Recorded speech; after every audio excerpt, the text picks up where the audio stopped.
नमस्कार दोस्तों। आज हम लोग बात करेंगे भारत में जनगणना 1 अप्रैल 2026 से स्टार्ट हो गया है। सबसे पहले प्रधानमंत्री नरेंद्र मोदी जी ऑनलाइन फॉर्म भरे।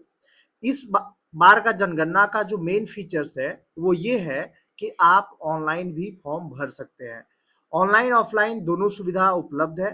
टोटल 33 सवाल पूछे जाएंगे और ये जनगणना 2021 में होना था, लेकिन कोविड होने के वजह से सरकार 2021 में नहीं करवा पाई और सरकार का फैसला रहा कि 1 अप्रैल 2026 से यह जनगणना करवाया जाएगा। इसमें टोटल 33 सवाल पूछे जाएंगे और कौन सा सवाल का जवाब नहीं देना है, ये सभी चीजों पर हम लोग एक एक करके डिस्कशन करेंगे। तो चलिए सेशन को स्टार्ट करते हैं। जनगणना 2027 का पहला फेज आज 1 अप्रैल से शुरू हो गया है। यह 30 सितंबर 2026 तक चलेगा। प्रधानमंत्री मोदी ने एक्स पर बताया कि उन्होंने अपनी सेल्फ एन्यूमरेशन 100 जनगणना पूरी कर ली है। उन्होंने ऑनलाइन फॉर्म भरते हुए तस्वीरें भी शेयर किया। जनगणना के पहले फेज में हाउस लिस्टिंग यानी मकानों की गिनती की जा रही है। दूसरा फेज जनगणना जन जनसंख्या गणना फरवरी 2027 में होगा। इसमें लोगों से उनकी जाति पूछी जाएगी। आजादी के बाद पहली बार जाति का डेटा जुटाया जाएगा। इससे पहले 1931 में ऐसा हुआ था। पहली बार जनगणना पूरी तरह से डिजिटल माध्यम से होगी। कर्मचारी मोबाइल ऐप के जरिए डेटा सीधे अपने स्मार्टफोन पर कलेक्ट करेंगे। पहले जनगणना के आंकड़े कागज पर दर्ज किए जाते थे और फिर उन्हें डिजिटलाइज किया जाता था। इसमें काफी समय लगता था। जनगणना में स्थिर रिश्ते में रहने वाले लिव इन कपल्स को भी शादीशुदा माना जाएगा।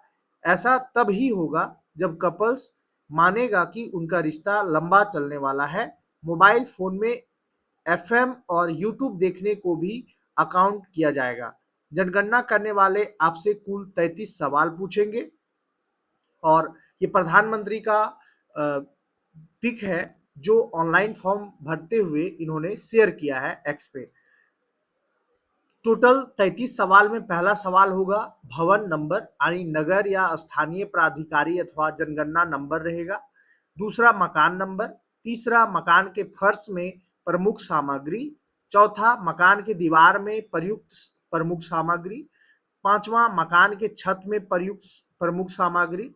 छठा मकान के उपयोग। सातवां मकान की हालत। आठवां परिवार क्रमांक और नवां परिवार के सदस्यों का संख्या। 10वां होगा परिवार के मुखिया का नाम। 11वां परिवार के मुखिया का लिंग। 12वां अनुसूचित जाति अनुसूचित जनजाति या अन्य। 13वां मकान के स्वामित्व की स्थिति। मकान में कमरों की संख्या। परिवार में अविवाहित दंपतियों की संख्या। पेयजल का मुख्य स्रोत। पेयजल स्रोत की उपलब्धता। लाइट का मुख्य स्रोत। शौचालय की उपलब्धता। शौचालय का प्रकार। गंदे पानी की निकासी। स्नान घर की उपलब्धता। रसोई घर एलपीजी पीएनजी कनेक्शन। खाना पकाने के लिए रेडियो ट्रांजिस्टर। टेलीविजन इंटरनेट सुविधा। Laptop computer. Telephone mobile phone smartphone. Cycle scooter motorcycle moped. Car jeep van. मुख्य अनाज और मोबाइल नंबर। इतने सारे सवाल पूछे जाएंगे और सभी का जवाब देना कंपलसरी है। पहले 15 दिन पोर्टल पर अपनी जानकारी खुद अपडेट कर सकेंगे। दोनों फेज में 100 गणना यानी सेल्फ इनुमरेशन की ऑनलाइन सुविधा भी पहली बार दी गई है। सेल्फ एनुमरेशन एक वेब पोर्टल के जरिए होगा जिसमें लोग घर घर सर्वे से 15 दिन पहले अपनी जानकारी खुद ऑनलाइन भर सकेंगे। पोर्टल पर फॉर्म भरने के लिए 16 भाषाओं दी गई है। यह बिल्कुल ऑप्शनल है। जो लोग 100 जनगणना नहीं करेंगे वे पारंपरिक तरीके से सरकारी कर्मचारी के घर आने पर डेटा दे सकते हैं। जिन्होंने ऑनलाइन फॉर्म भरा है उनका डेटा वेरीफाई करने के लिए भी सरकारी कर्मचारी उनके घर जाएंगे।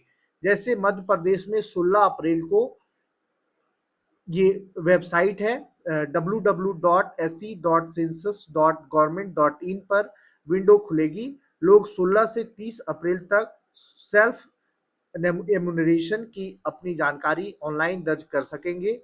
इसके बाद 1 मई से 30 मई तक प्रदेश भर में मकान सूचीकरण एवं आवास जनगणना हाउस लिस्टिंग के जरिए के लिए डोर टू डोर मैदानी सर्वे शुरू किया जाएगा। पहला जो राज्य और केंद्र शासित प्रदेश जहां सेल्फ गणना होगा वो 1 अप्रैल से 15 अप्रैल तक होगा, जिसमें अंडमान निकोबार द्वीप समूह, दिल्ली नगर पालिका परिषद, दिल्ली छावनी बोर्ड, गोवा, कर्नाटक, लक्षद्वीप, मिजोरम, ओडिशा और सिक्किम जैसे राज्य में और केंद्रीय शासित प्रदेश में किया जाएगा। हाउस लिस्टिंग की जो समय सीमा है वो है 16 अप्रैल से 15 मई तक। वहीं गुजरात, दादरा और नगर हवेली, दमन और दीव में 5 अप्रैल से 19 अप्रैल तक होगा और 20 अप्रैल से 19 मई तक हाउस की लिस्टिंग होगी। उत्तराखंड में 10 अप्रैल से 24 अप्रैल तक, 25 अप्रैल से 24 मई तक। मध्य प्रदेश, आंध्र प्रदेश, अरुणाचल प्रदेश, चंडीगढ़, छत्तीसगढ़ और हरियाणा में 16 अप्रैल से 30 मई तक होगा। 1 मई से 30 मई तक हाउस की लिस्टिंग की जाएगी।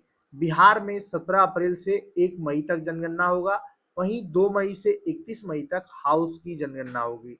तेलंगाना में 26 अप्रैल से 10 मई तक होगा और 11 मई से 9 जून तक आपका हाउस लिस्टिंग होगा। पंजाब 30 अप्रैल से 14 मई तक और 15 मई से 13 जून तक हाउस लिस्टिंग होगा। दिल्ली, महाराष्ट्र, मेघालय, राजस्थान और झारखंड में 1 मई से 15 मई तक होगा, 16 मई से 14 जून तक आपका हाउस लिस्टिंग होगा। उत्तर प्रदेश 7 मई से 21 मई तक, 22 मई से 20 जून तक हाउस लिस्टिंग होगा। जम्मू और कश्मीर, लद्दाख और पुडुचेरी में 17 मई से 31 मई तक होगा, 1 जून से 30 जून तक आपका हाउस लिस्टिंग होगा। वहीं हिमाचल प्रदेश में 1 जून से 30 जून तक और 16 जून से 15 जुलाई तक आपका हाउस लिस्टिंग होगा। केरल, नागालैंड में 16 जून से 30 जून तक होगा और 1 जुलाई से 30 जुलाई तक हाउस लिस्टिंग होगा। तमिलनाडु, त्रिपुरा में 17 जुलाई से 31 जुलाई तक, 1 अगस्त से 30 अगस्त तक हाउस लिस्टिंग। असम, मणिपुर और पश्चिम बंगाल में इसी तरह से आगे आपका सितंबर तक जाएगा। वहीं पश्चिम बंगाल का अभी जनगणना तय नहीं किया गया है। कर्मचारी अगर 3 सवाल पूछे तो जवाब नहीं देना है, उसमें आमदनी, महीने की कमाई या बैंक बैलेंस से जुड़ा कोई भी सवाल का जवाब नहीं देना है। दस्तावेज, आधार, पैन या कोई अन्य पहचान पत्र दिखाने का दबाव नहीं रखना है या फिर नहीं देना है। बैंक डिटेल, खाता नंबर, ओटीपी जैसे निजी विवरण नहीं देना है। वहीं अगर मोबाइल चलाते हैं और मोबाइल में एफएम है तो उसको रेडियो माना जाएगा। वहीं लिव इन में अगर रह रहे हैं तो शादीशुदा माना जाएगा। लिव इन में अगर काफी समय से साथ रह रहे हैं जोड़े को जनगणना में विवाहित युगल माना जाएगा।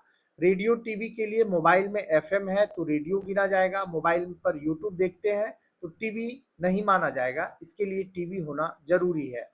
वाहन में कार, जीप की श्रेणी में ट्रैक्टर दर्ज नहीं होगा। ई रिक्शा, ऑटो कार या बाइक नहीं मानेंगे। पानी, घर में नल हो फिर भी बोतल या कैन का पानी मंगाते हैं तो बॉटल्ड वाटर लिखें। किचन, घर के एक हिस्से में खाना बनाते और सोते हैं तो रसोई नहीं माना जाएगा। रसोई तभी दर्ज होगी जब घर में अलग से रसोई बना हो। वहीं लॉगिन करने का जो पोर्टल है वो क्या है कि पोर्टल se.census.government.in पर जाएं, अपना राज्य चुनें और कैप्चा भरें। रजिस्ट्रेशन के लिए घर के मुखिया का नाम और फोन नंबर दर्ज करें। एक नंबर से एक घर रजिस्टर होगा, मुखिया का नाम बदल नहीं सकेंगे। भाषा, 16 भाषाओं में से एक भाषा चुनें।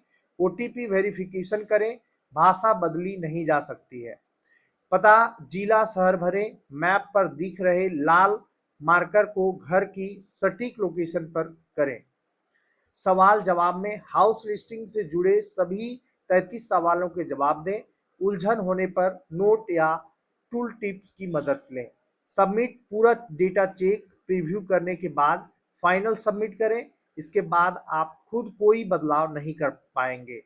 एसई आईडी सबमिट होते ही स्क्रीन पर एसई आईडी दिखेगी, इसका स्क्रीनशॉट लें। यह एसएमएस और ईमेल पर भी आएगी, इसे संभाल कर रखें।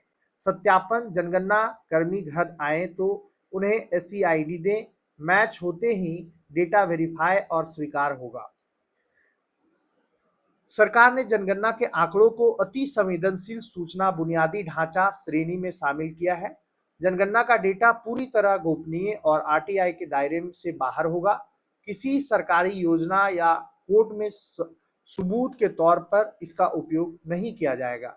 जनगणना डेटा को वही अभेद्य सुरक्षा मिलेगी जो परमाणु ऊर्जा केंद्रों, नेशनल पावर ग्रिड या मिलिट्री नेटवर्क का मिलती है।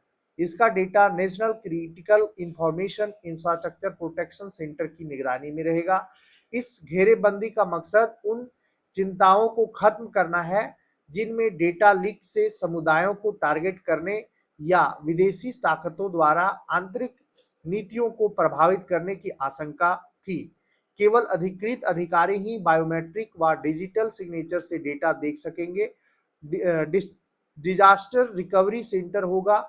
डेटा लीक करने पर राष्ट्रीय सुरक्षा की धाराओं में कार्रवाई होगी। मैप पर हर घर डिजी डॉट बनेगा। इसके 5 फायदे होंगे। आपदा में सटीक राहत मिलेगी। जियो टैगिंग से बना डिजिटल लेआउट मैप बादल फटने, बाढ़ या भूकंप जैसी आपदा के समय उपयोगी साबित होगा।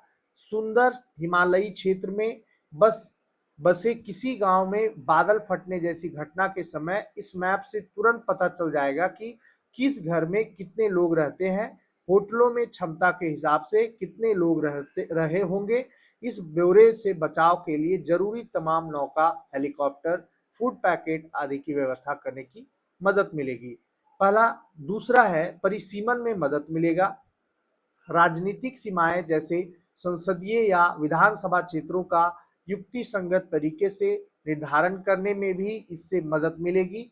जियो टैगिंग से तैयार मैप से यह तस्वीर साफ हो जाएगी कि क्षेत्र में ग्रामीण और शहरी क्षेत्र का संतुलित बंटवारा कैसे हो। समुदायों को ऐसे न बांट दिया जाए कि एक मोहल्ला एक क्षेत्र में और दूसरा मोहल्ला किसी अन्य क्षेत्र में शामिल हो जाए। घरों के डिजी डॉट से डिलिमिटेशन परिसीमन की प्रक्रिया में आसानी होगी। तीसरा है शहरी प्लानिंग में आसानी होगी।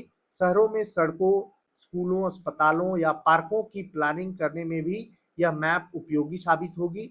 अगर किसी जगह के घरों के डिजिटल लेआउट में बच्चों की अधिकता होगी तो पार्क और स्कूल प्राथमिकता से बनाने की योजना तैयार की जा सकेगी। यदि किसी बस्ती में कच्चे मकानों या खराब घरों की अधिकता दिखेगी तो वहां किसी मेडिकल इमरजेंसी के समय तत्काल मोबाइल राहत वैन भेजी जाएगी। चौथा है शहरीकरण और पलायन दर का डेटा मिलेगा। और 5वां मतदाता सूची से डुप्लीकेट नाम हट जाएंगे। इस तरह से जो जनगणना है 1 अप्रैल से स्टार्ट हो गया है और बहुत फायदे के लिए है और बहुत आसान है। धन्यवाद।